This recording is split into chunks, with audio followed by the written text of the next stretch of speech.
বাণিজ্যের যুদ্ধ, দুই পরাশক্তির মধ্যে উত্তপ্ত বাক্য বিনিময়, আর সেই আবহে চীনের প্রধানমন্ত্রী লি কিয়াংয়ের কড়া বার্তা। শান্তি থাকলে দুই পক্ষই হব লাভবান, কিন্তু যুদ্ধ হলে উভয়ের পরাজয় অনিবার্য। 24 মার্চ চীনের রাজধানী বেইজিংয়ে এক আলোচনায় এই মন্তব্য করেন লি কিয়াং।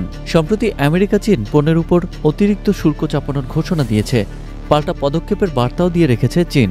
ফলে বিশ্বের অর্থনৈতিক মেরুকরণ যেন এক নতুন উত্তেজনার সামনে।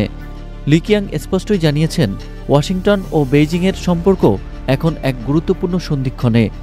যদি শান্তির পথে হাঁটা যায় তবে দুই দেশের অর্থনীতি উপকৃত হবে, বিশ্ববাজার ও স্থিতিশীল থাকবে। কিন্তু যদি উত্তেজনা আরও বাড়ে তবে দুপক্ষই ধ্বংসের দিকে যাবে।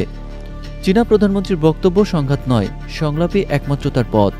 তার মতে পারস্পরিক সহযোগিতার মাধ্যমে দুই দেশের বাণিজ্যিক ও কূটনৈতিক সমস্যা মেটানো উচিত। কিন্তু বাস্তব পরিস্থিতি বলছে ভিন্ন কথা।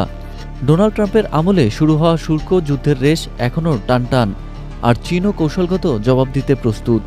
বিশ্বের অর্থনীতি কি এই দ্বন্দ্বের কারণে নতুন এক সংকটের মুখে পড়বে?